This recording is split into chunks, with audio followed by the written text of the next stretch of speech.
A ripple of light flared at the edge of the solar system, unnoticed by most of Earth's population. What first appeared to be a natural phenomenon quickly resolved into something far more sinister. Hundreds of massive ships, gleaming with an otherworldly sheen, moved with chilling precision toward Earth. Each vessel dwarfed the largest human-made structures, their surfaces bristling with technologies incomprehensible to even the most advanced terrestrial scientists. News broke across the globe within hours. Satellite feeds captured the fleet's slow, deliberate advance, and broadcasts exploded with images of the alien armada. Panic spread like wildfire. Cities fell silent as people gathered around televisions and phones, eyes wide with fear. Speculation raged.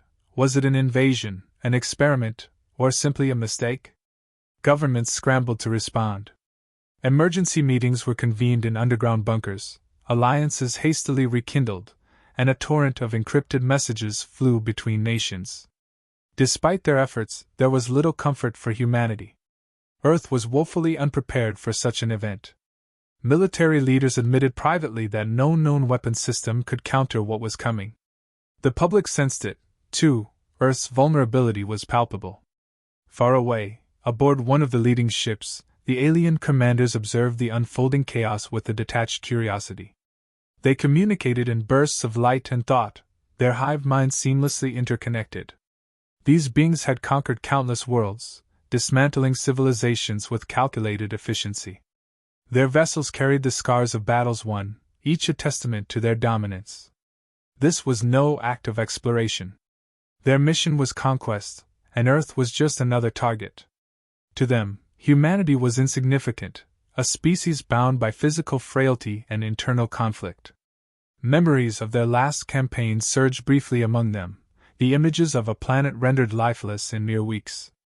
Earth would be no different, they concluded. As the fleet closed the distance, reconnaissance drones were deployed.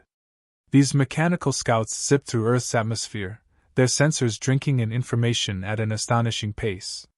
They mapped sprawling cities, dense forests, and vast oceans, each detail feeding into the hive mind's calculations.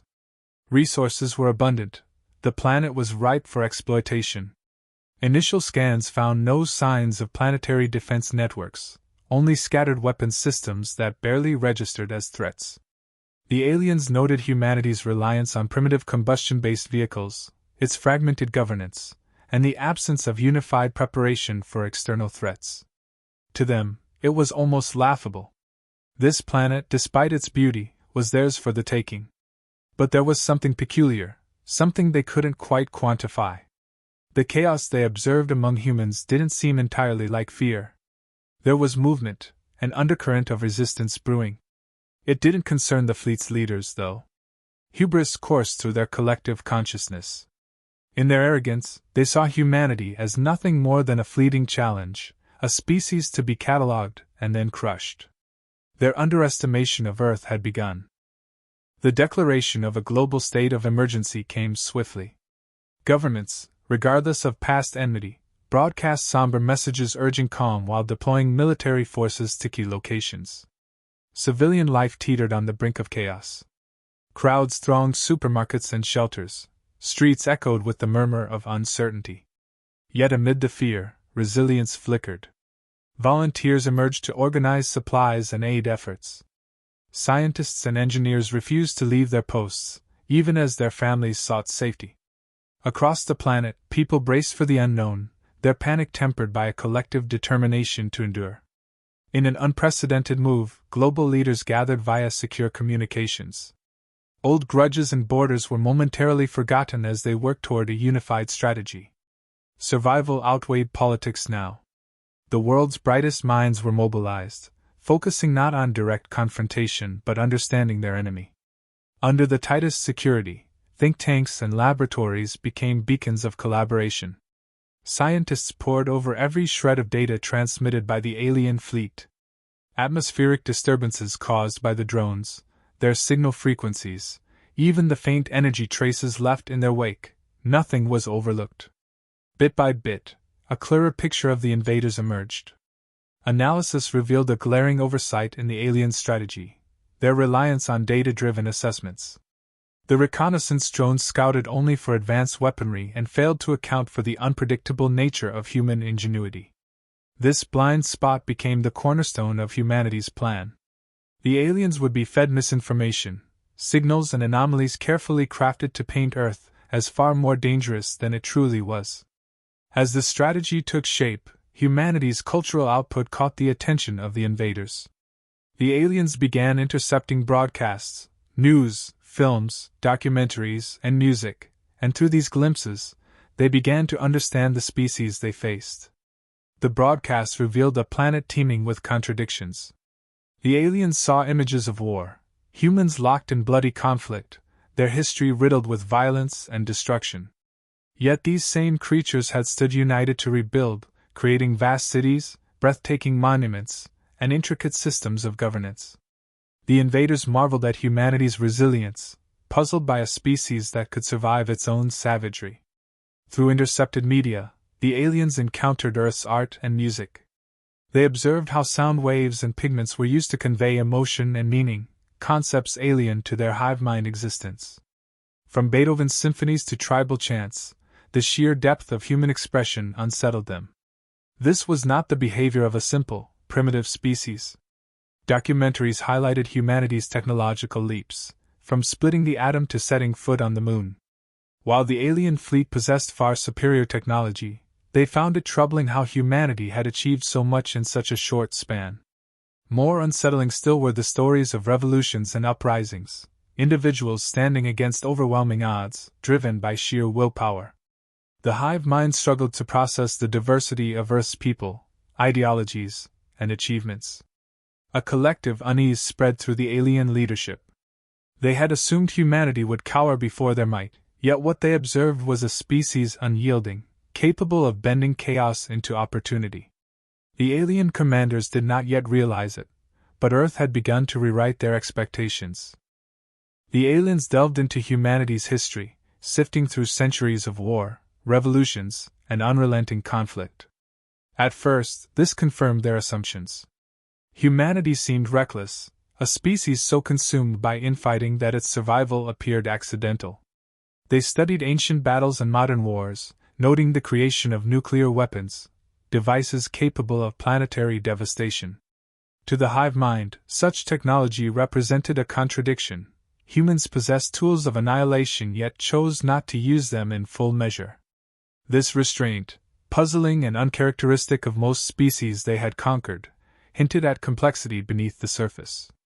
The more they analyzed, the less predictable humanity appeared. Patterns of self-destruction were juxtaposed with moments of unity and recovery. The sheer volatility of human behavior made them dangerous in ways that the aliens, accustomed to calculated order, struggled to comprehend.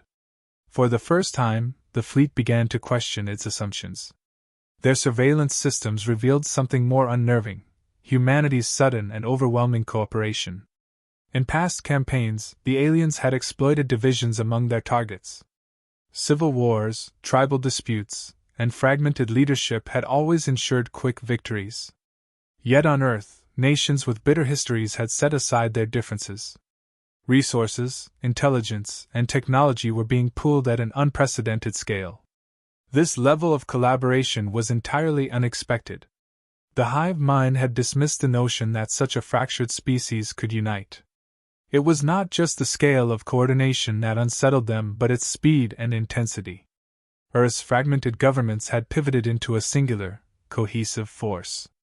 The aliens began to see unity as a weapon more formidable than any physical arsenal, and for the first time, uncertainty rippled through their collective consciousness. Earth itself presented additional challenges. Alien probes returned data that defied logic, zones of extreme radiation where no life should thrive, yet humans persisted. Weather systems more violent than anything they had encountered across the galaxy, hurricanes, typhoons, tornadoes, swept across continents with terrifying regularity. Even Earth's geography seemed hostile, from shifting tectonic plates to vast, uninhabitable deserts. As they analyzed these anomalies, a disturbing realization began to take hold. The environment itself was dangerous, yet humanity had not only adapted but flourished. In contrast to their rigid, engineered ecosystems, Earth's chaotic and untamed nature was incomprehensible. The idea of a species thriving in such conditions was both alien and profoundly unsettling. What had once seemed like an effortless conquest now appeared fraught with risk. Uncertainty crept through the hive mind, a sensation they were unaccustomed to. The complexity of Earth and its inhabitants was unlike anything they had faced, and with every new discovery, their confidence continued to erode. The first strike came not from weapons but from carefully crafted deception.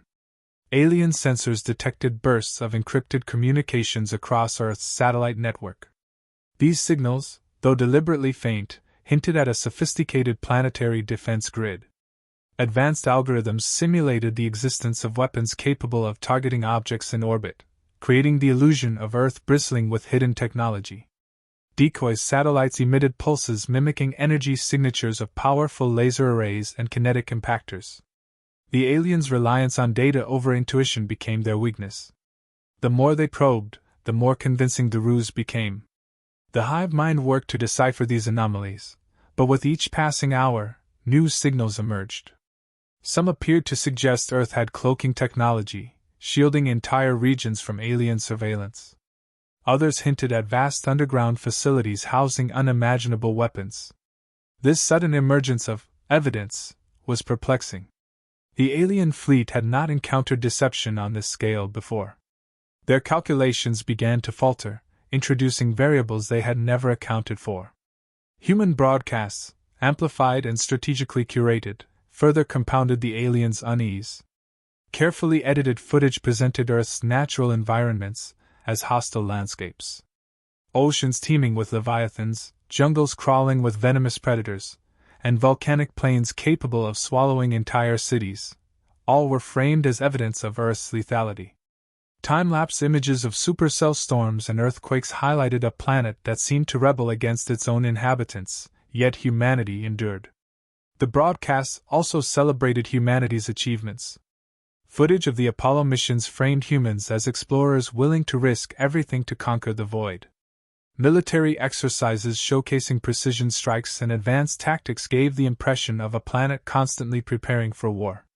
Moments of triumph, from landing rovers on Mars to mastering genetic engineering, painted Earth's inhabitants as relentless problem solvers. To the hive mind, this was no longer the disorganized species they had expected.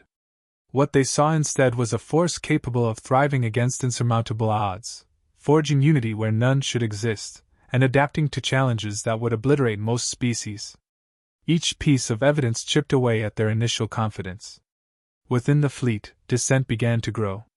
Alien commanders who had previously moved in perfect synchrony now exchanged uneasy bursts of thought. Some argued for a cautious approach, while others called for an immediate retreat. The unexpected complexity of Earth, coupled with its inhabitants' resilience and apparent technological sophistication, made the mission feel increasingly untenable. The fleet's leader, long accustomed to the certainty of victory, found themselves facing doubt for the first time. Every calculation pointed to the possibility of catastrophic loss should they proceed. Earth was no longer just another conquest. It had become a puzzle too dangerous to solve. The cracks in the hive mind deepened, and the idea of retreat, once unthinkable, began to take root. The aliens, now consumed by uncertainty, launched one final probe. This advanced device was designed to pierce through Earth's layers of deception, gathering definitive data to decide their next move. It descended swiftly, cloaked in technology that should have rendered it invisible to human detection. Yet, as it neared Earth's atmosphere, the probe's systems began to fail. Strange errors corrupted its core processors, its navigational algorithms spiraled out of control, and its sensors returned nothing but noise. Unknown to the aliens, the probe had been compromised by a virus, a trap laid by human cybersecurity experts. They had anticipated such reconnaissance and embedded false signals into the digital landscape the aliens relied upon. The probe, now feeding corrupted data back to the fleet, described Earth as an impenetrable fortress, bristling with weaponized satellites and energy shields. The hive mind absorbed this information, but instead of clarity, it found only deepening chaos. Within the fleet, debate erupted. The hive mind was no longer unanimous. Some commanders argued that the probe's failure was proof of human ingenuity, their systems compromised by a foe that wielded information as a weapon. Others clung to their initial assessment, believing the malfunction to be coincidence. But with no clear data to confirm either theory, uncertainty reigned. The fleet's leader faced the weight of an impossible choice. Proceeding with the invasion carried immense risk. The potential losses, ships, technology, and lives threatened the stability of their empire. Humanity's apparent mastery of subterfuge and adaptability had made Earth an unpredictable adversary. The leaders' thoughts turned to their previous conquests, all straightforward victories against less complex species. This was different. Unwilling to risk annihilation, the decision was made. The fleet began its withdrawal, turning away from Earth and retreating to the safety of deep space. To the aliens, survival outweighed conquest, and Earth had proven itself a battlefield too uncertain to enter. On Earth, humanity erupted in celebration. The sudden retreat of the alien fleet was heralded as a miraculous victory. The truth behind the aliens' departure was known to only a select few: scientists, military strategists, and world leaders who had orchestrated the deception. For the rest of humanity, the invaders had simply recognized Earth's strength and retreated in fear. The world began to rebuild. Governments pledged continued collaboration, promising to invest in planetary defense and scientific advancement. For many, the alien threat became a rallying point, a reminder of what could be achieved when humanity stood united. Yet there was an undercurrent of unease. The retreat of the alien fleet was not a definitive end but a postponement. They had left, but they were still out there. Humanity, ever paradoxical, reflected on its nature. Capable of immense destruction yet equally of unparalleled creativity, it had turned its own flaws, chaos, division, and unpredictability, into strengths. This time, ingenuity had triumphed over brute force. But questions lingered. Would the aliens return? Would Earth be ready when they did? As the last ship disappeared from the skies, the world stood at a crossroads. The future was uncertain, but for now, humanity had prevailed. And the message to the universe was clear: Earth was not a prize to be taken, it was a force to be reckoned with.